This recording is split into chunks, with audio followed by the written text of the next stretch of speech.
Good morning. I'm very pleased to welcome you all to EMAS's Open Door event to celebrate the very first World Menopause and Work Day, and also to highlight some excellent new publications and guidance from EMAS on the topic, and they're all freely available on the EMAS website. Now, before we start, the organisers have asked me to remind you that the best way to participate in the event is to use Google Chrome. And we apologise for the slightly late start. There was a technical hitch. So I am Amanda Griffiths. I am Professor of Occupational Health Psychology at the University of Nottingham in the UK. And I am moderating this first session entitled Menopause Essentials. Now, these sessions are designed for people with a broad range of backgrounds, but we share an interest in supporting working women in their menopausal years. Now, we have two very knowledgeable speakers this morning. First, we will hear from Irene Lambrinudaki, who is Professor of Endocrinology at the National and Kapodistrian University of Athens in Greece. And she is also the scientific director of EMAS. And Irene will be talking about hormonal changes through menopausal transition, about symptoms, about the chronic diseases associated with the menopause, and about management and treatment options. And then Rachel Weiss, who is founder of the Menopause Cafe charity, will tell us about the charity's work starting conversations about the menopause in the workplace. And they've each recorded a 15-minute talk for you, and we'll show these now. And afterwards, we will have a live question and answer session with them. So if you have any questions for our speakers, please write them into the chat function, saying who the question is for, if it's directed at a person in particular, at any time during the two talks. And I will be picking these up during the talks. And when we've finished, I will present them to Irene and Rachel in the Q&A session. And now I will hand over to our speakers. I'd like to welcome you in this session dedicated to the essentials of menopause. In this presentation, the main menopausal symptoms will be described, as well as the implications of menopause on chronic disease. Menopause is the time point when menstrual periods stop permanently. That means that the ovaries stop releasing eggs and at the same time stop producing sex hormones, which are estrogens and progesterone. The average age of occurrence of menopause is around 51 years of age, whereas more than 95% of women will experience their menopause between the age of 45 and 55 years. As said before, menopause is the result of exhaustion of ovarian follicles. That leads to estrogen deficiency. This is a situation that causes a variety of symptoms and changes in the female body. The first symptoms to occur are the menopausal symptoms, which will be described in detail later. In some years after the menopausal transition, signs and symptoms of urogenital atrophy will appear, and later on, diseases, chronic diseases like cardiovascular disease, osteoporosis.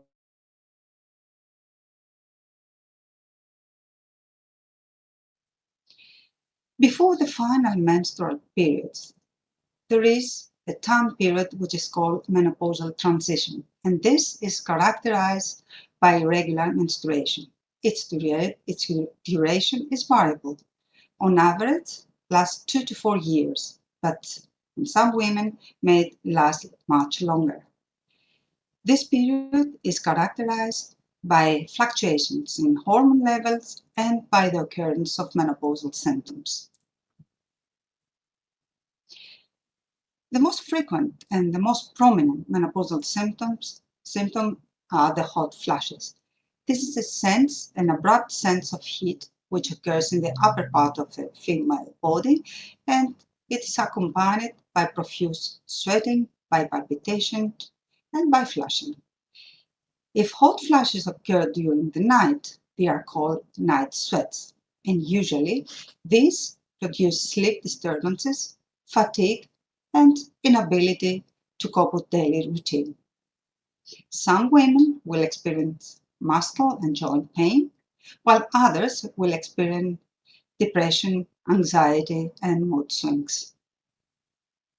There's also trouble in concentrating or remembering things or in multitasking, whereas most women during the menopausal transition and beyond will experience symptoms of urogenital atrophy and mainly vaginal dryness and dyspareunia, meaning pain during intercourse. Most women will experience menopausal symptoms. They occur at around 75 to 80% of all women transitioning to menopause. The symptoms usually last up to 5 years. However, some women will continue to last for a longer time. Menopausal symptoms have very often a big impact on the quality of life of women. However, only a minority of these women will seek medical advice. How can we manage menopausal symptoms? The first steps to take are behavioral. Lowering the room temperature using fans, dressing in layers, avoiding spicy foods or stressful situations. Concerning medical therapy, hormone replacement therapy, either estrogen for women who have removed their uterus or a combination of estrogen and progestogens for women who have their uterus present, is the treatment of choice for those women who have moderate to severe menopausal symptoms. Most women around the menopausal transition can receive this treatment safely and effectively. For women who are not candidates to receive hormone replacement therapy or for women who do not wish to receive hormones, there are second-line agents like antidepressants or antiepileptics. One of the major chronic diseases associated with the menopause is postmenopausal osteoporosis. This is a chronic metabolic disease which is characterized by low bone mass and at the same time deterioration of the architecture of the bone. That leads to enhanced bone fragility and ultimately fracture. This is the most common metabolic disease in the Western world. The main pathophysiological feature is the menopausal estrogen decline, which promotes the accelerated destruction of bone. Aging inhibits new bone formation, and together these processes lead to low bone mass and deterioration of bone architecture. The ultimate result is low trauma fracture. Okay. So the postmenopausal estrogen decline leads to deranged bone connectivity, so deranged bone strength, and ultimately fractures. Where do these fractures occur? There are usually two sites where bone fractures occur, the hip and the spine. Hip fractures usually occur at a later age. The mean age of occurrence is around 75 years, whereas spine fractures occur at an earlier age, very often around the age of menopause, and most times are asymptomatic. That means that around the menopausal transition, we have to actively screen women to identify those women at risk to sustain an osteoporotic fracture. How do we manage and prevent postmenopausal osteoporosis? The first measures to take are lifestyle changes. We have to ensure a nutrition which is rich in calcium. We have to prescribe vitamin D supplements if needed. We have to encourage women to engage in physical activity because it stimulates the skeleton. We have to encourage women to stop smoking and moderate their alcohol consumption. Concerning medical therapy, women transitioning to menopause who have risk factor for osteoporosis are very good candidates to receive hormone replacement therapy. For older women or for those who are not candidates for hormone replacement therapy, we have other medications such as selective estrogen receptor modulators, bisphosphonates, denosumab, or for women with severe osteoporosis, we have anabolic treatments like parathyroid hormone therapy analogs. Cardiovascular disease is another major chronic disease associated with the menopause. This is the leading cause of death among women worldwide, and unfortunately, it's the leading cause of death in younger women under the age of 65. Cardiovascular disease often remains undiagnosed among women, and, much worse, cardiovascular risk factors, which occur as early as in the menopausal transition, are not adequately assessed and ultimately are not adequately managed. Again, the cardinal pathophysiological feature in cardiovascular disease is the postmenopausal estrogen decline, which is associated with an increase in accumulation of fat in the abdomen, increase in serum cholesterol, in serum triglycerides, increase in the risk to have diabetes, and increase in blood pressure. As women grow older and as women transition through menopause, they increase their body weight. So obesity, along with all these cardiovascular risk factors, result in atherosclerosis and finally to ischemic heart disease and stroke. How can we tackle cardiovascular disease? Again, the first measurement is lifestyle modification. We have to encourage a healthy diet, rich in fiber and devoid of processed meat. We have to encourage physical activity. We have to recommend to women to lose weight in case they are overweight or obese, to quit smoking, and to reduce their alcohol intake. Concerning menopausal hormone therapy, if this therapy is prescribed for menopausal symptom management or management of osteoporosis around the menopausal transition, then it may confer cardioprotection as well. And this is the window of opportunity for the cardiovascular system. At the same time, if lifestyle modification is not adequate, we have to prescribe medical management for high blood cholesterol, for hypertension, and for diabetes. I would like to draw your attention to women with premature ovarian insufficiency. Premature ovarian insufficiency is defined as the stop of menses before the age of 40. This is a disease. This is not a natural phenomenon, and it affects 1% of the general female population. These women have a much higher risk of cardiovascular disease, osteoporosis, cognitive decline, depression, and premature death compared to women who have normal menses. Therefore, hormone replacement therapy should be prescribed to all these women, similarly to the hormone replacement therapy we give for any endocrine gland failure. And this should occur irrespectively of the presence of menopausal symptoms. The duration of this treatment should be until the expected age of menopause, meaning until the age of 50. These are the resources this presentation was based, and I would like to thank you for your attention, and I will be happy to answer your questions. Hi, I'm Rachel Weiss from Menopause Cafe charity, and I'd like to tell you a bit about Menopause Cafe pop-up events, which you can run in your workplace to support conversations about the menopause. Menopause Cafe started back in 2017, and here's what I'll be covering as I tell you about it.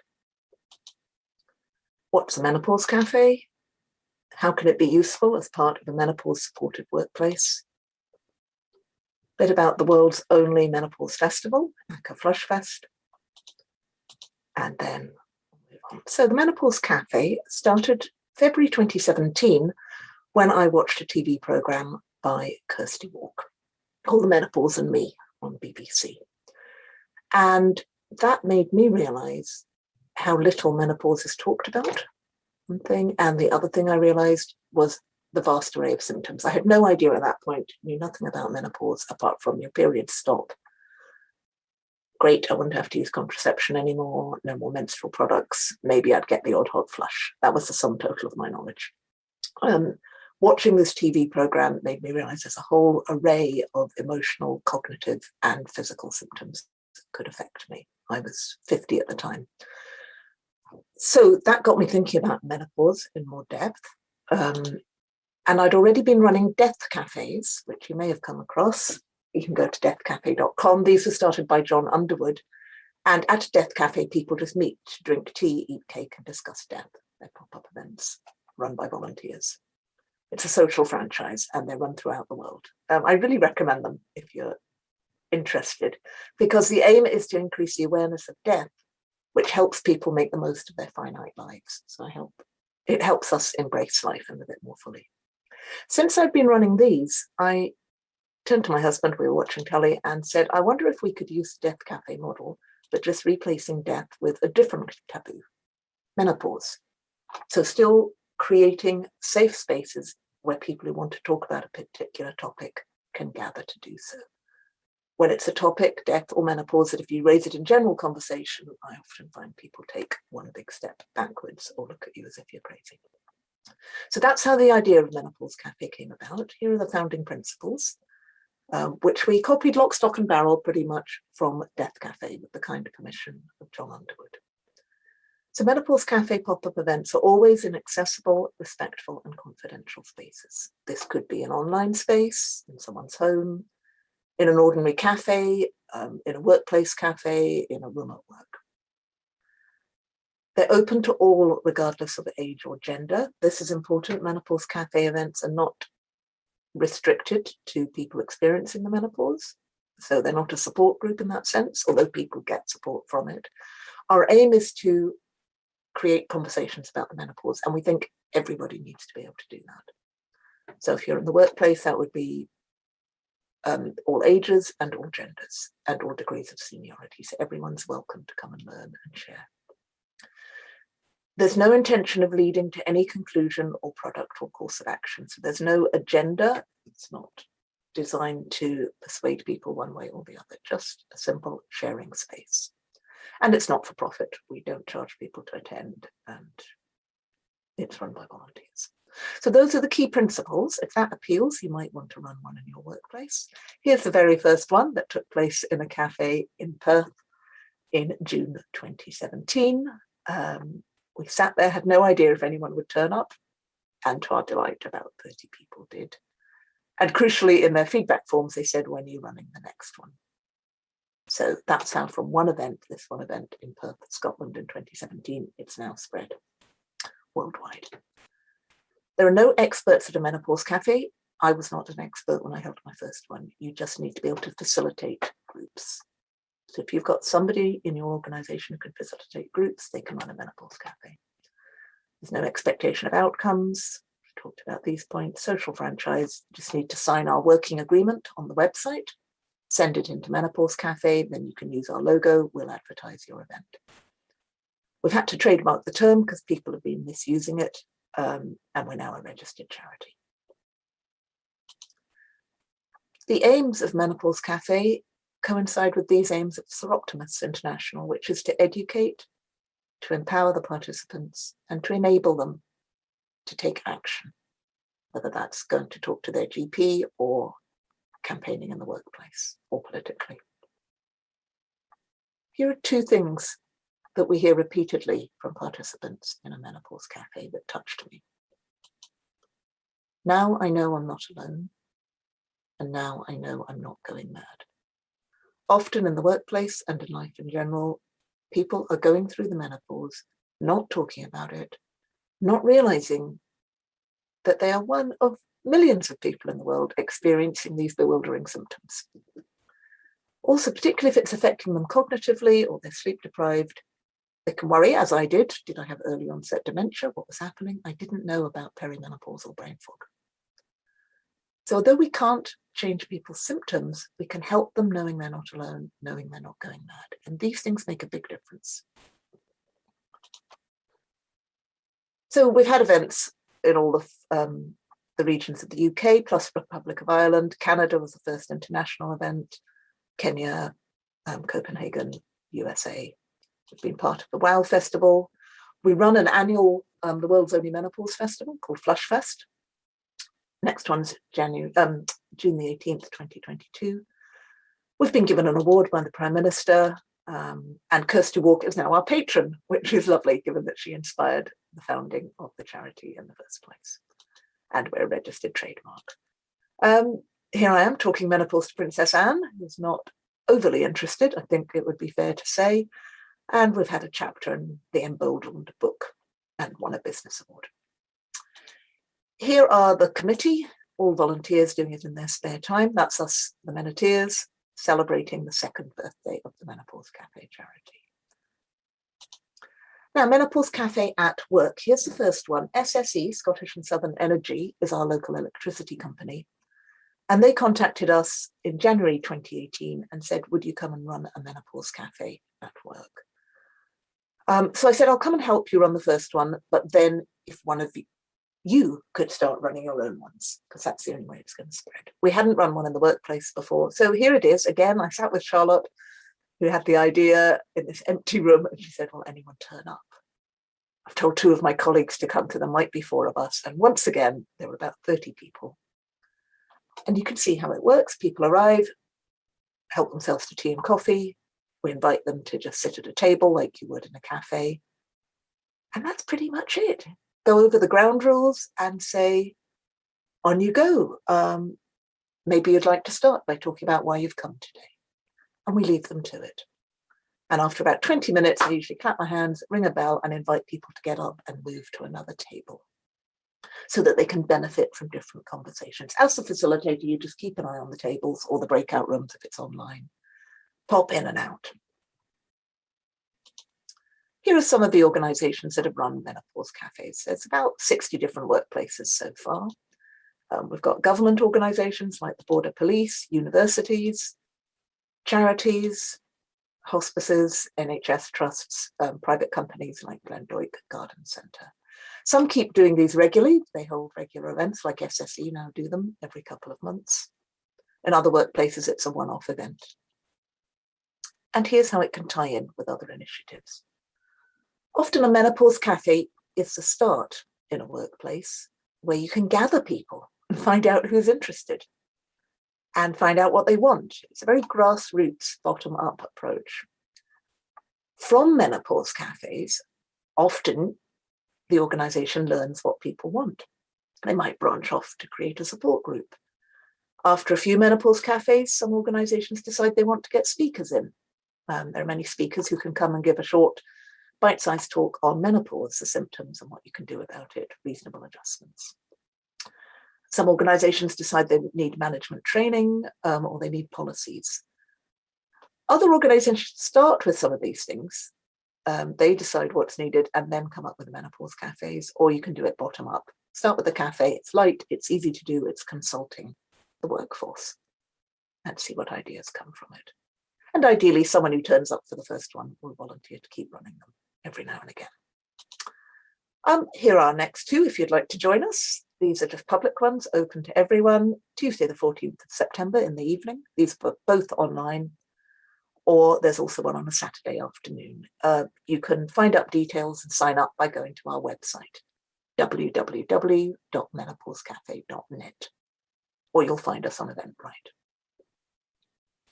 So that's an overview of the cafe events. Also on our website, you'll find our guide on how to run a menopause cafe. So you can read through our working agreement, sign up to our principles, send in your working agreement, and then keep us posted of how your event goes at work. Now I'll tell you a bit about the world's only Menopause Festival. This started in 2018 as a face-to-face event and has now moved online since 2021. The aim is the same as the aim of Menopause Cafes, to start conversations about the menopause. But what's different is we also have informative talks from medics, from people who've gone through the menopause themselves, celebrities, authors. And then we also believe in using the creative arts to spread the message about menopause. We need the creative arts. We need menopause to be mentioned in novels, in comedy, in plays, in drama, all sorts of things. We had a short piece of theatre based on the experience of the menopause in Croydon Council, London, which is a play that can be shown in your workplace, online or in person.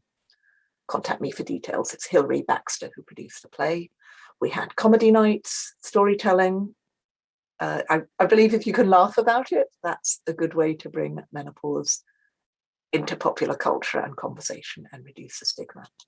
Informative talks like Dr. Heather Curry from British Menopause Society, giving the basic facts, because so many people, myself included, are not aware of the basic facts about menopause, the short, long-term and medium effects, what you can do about them. Various creative workshops, yoga, assertiveness, poetry, photography, belly dancing, all sorts, and a cabaret in the evening where different artists sang or spoke poetry on their experience of the menopause, this huge transition time in our lives. It's not just medical and cognitive and emotional. I think it can be quite philosophical. What's the point of life? What is my role as an older woman in society or in the workplace? And through poetry and song, these are different ways to get an angle on this transition period and beyond in our lives.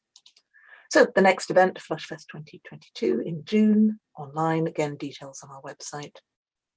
There'll be comedy talks and creative workshops. Okay, if you'd like to find out more about Menopause Cafe, here are the different ways you can contact us. You may feel it's a useful tool in your workplace to add to the other events and interventions you're doing to make your workplace more menopause friendly. And we're always happy if you want to get in touch. Thank you. Lovely. Thank you very much, both speakers, for your very carefully thought out and clear presentations. And I'd now like to turn to questions. We've got a few questions in the chat.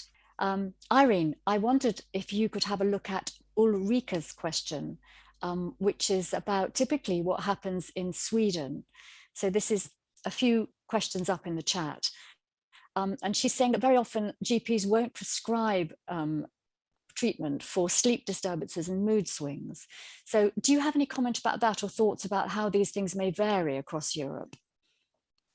Thank you, Amanda. I would like to welcome all our attendees. And I have to confess, this is a very, very good question, because usually healthcare providers stick to the guideline and do not assess individually each patient or each woman.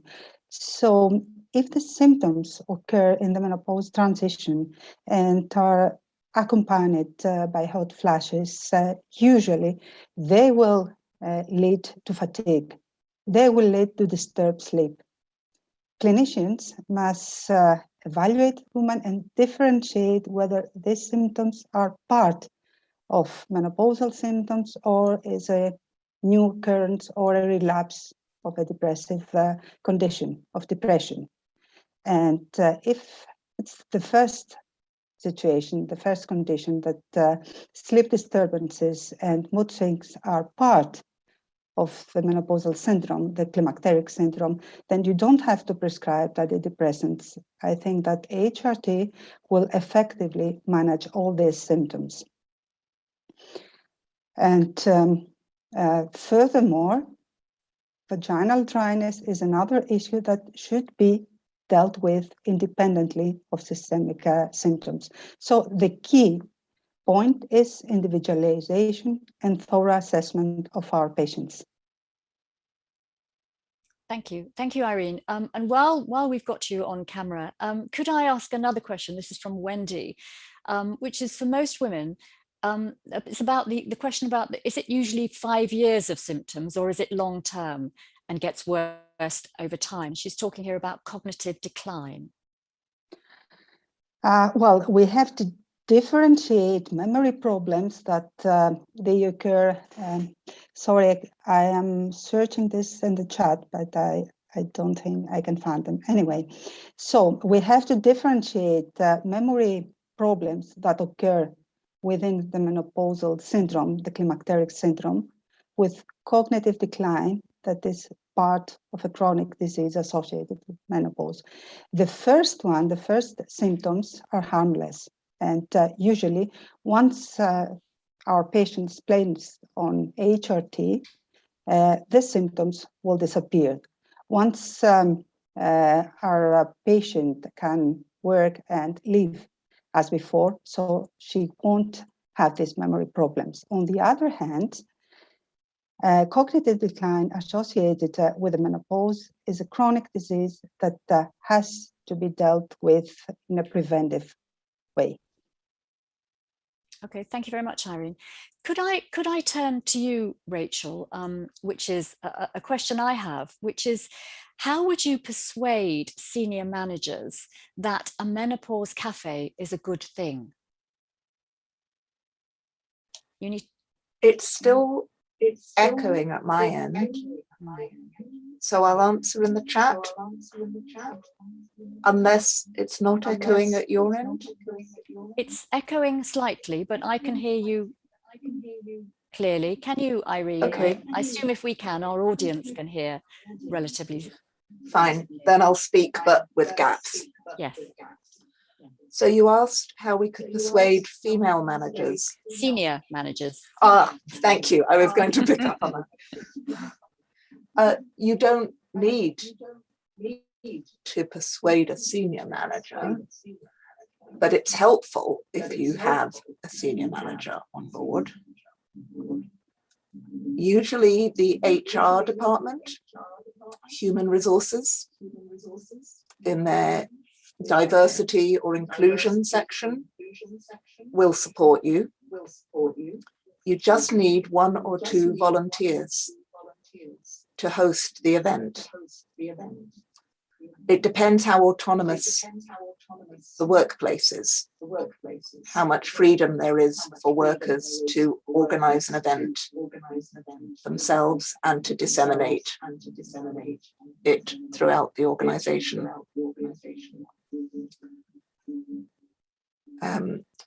But I think there are powerful arguments, economic arguments about retaining talent,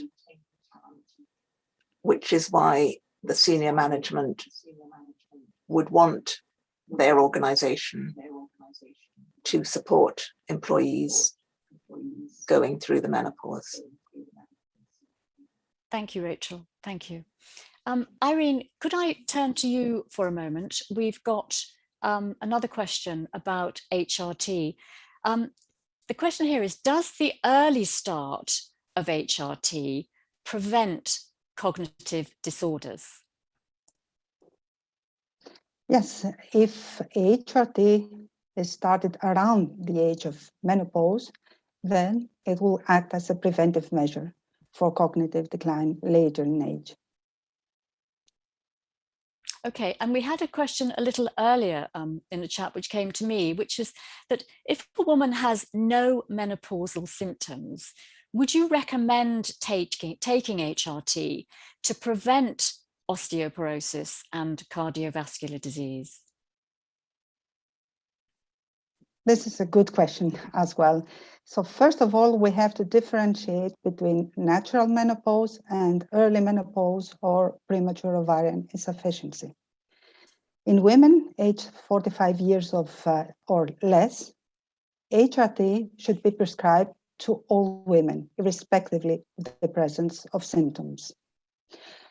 For women transitioning through menopause around their 50s, if they don't have menopausal symptoms, if they don't have risk factors for osteoporosis, then we don't have to prescribe HRT. However, if these women have risk factors for osteoporosis, then HRT is a very good option as a preventive measure for later fracture. And this is a shift we are trying to guide the guidelines to include in that HRT should be contemplated as a preventive measure of osteoporosis in these young women around the age of 50, even if they don't have symptoms, menopausal symptoms. I think, from my part, that this is a very good option, medical option, from preventing fractures in this young age group. Okay, and there's another question as well for you, Irene, from Lisa, which is, how exactly does alcohol and smoking increase the risk of osteoporosis? Smoking has a direct inhibitory effect on the osteoblasts. These are the cells that are producing new bone in our skeleton.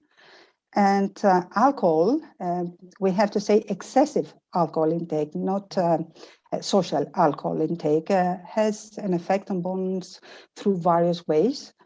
First of all, it has also a direct inhibitory effect on the bone, on the synthesis of bone. And furthermore, it may cause nutritional insufficiencies, and it may cause a propensity to falls. And all these factors increase the risk for a fracture. Okay, thank you, Irene. We've got another question coming in, Irene. It's the last one in the chat again. And there is, it's from Wendy again, a question for Irene. I take vaginal HRT for urogenital atrophy. It feels like it reduces a lot of the other symptoms. Is that common, or am I just lucky? Well, it depends on what dose of vaginal HRT you're using. All the doses were higher, so there was a slight systemic absorption. However, today we use low-dose vaginal estrogen, which are very good and very effective for managing local urogenital atrophy, local symptoms, but their absorption in the systemic circulation is minimal. So I don't think with the doses we're using today, there is any systemic effect of local estrogen. Okay, thank you, Irene. Rachel, I see you're back with us briefly. Can you hear us all right? Oh, you're muted though. I can hear you, but I can hear you with an echo. Okay. So we might have to give up on me. Oh, okay. I just wanted a quick question, which is, are menopause cafes online working well? Yes, good. They're working very well with participants from around the world. Good, thank you. Irene, we've got a minute or so left. Could I just ask you a very general question about what do you think are the key messages that people can take home about the menopause and how it affects their working lives? As we said before, menopause is a natural phenomenon. Yet for many women, the transition to menopause brings about many symptoms. The major of them are hot flashes, night sweats, fatigue, poor concentration, poor memory. And these symptoms affect their quality of life and their ability to work. We know today that these symptoms are often not discussed. Women are embarrassed to discuss them and are not dealt with. So women should know that these symptoms can very effectively be treated, very safely managed, and therefore they should be urged to seek medical advice. Yes, thank you. And Rachel, perhaps one further quick question for you. What, in your view, apart from actually holding a menopause cafe, what is the most important thing that you think employers can do to help women with menopausal transition? I think they need to talk about it and mention it in their internal comms. This will reduce the stigma and silence so that employees who experience the menopause will feel more able to talk to their manager or human resources. And we need to remember that it's not only people who identify as women who experience menopause, and not everyone who identifies as a woman experiences menopause. So we just need to be open-minded and make as few assumptions as possible about the age menopause can happen, as Irene mentioned, and the gender. Yes, and also perhaps the fact that not all women have problems during menopause transition. Absolutely, I'm one of the lucky 20% who are currently sailing through. Yes, good. So on that more positive note, I would like to thank very much our two speakers for their talks today and for answering all your questions. Thank you very much for our attendees as well. It's been good to have you with us. And I'll now draw this first session to a close.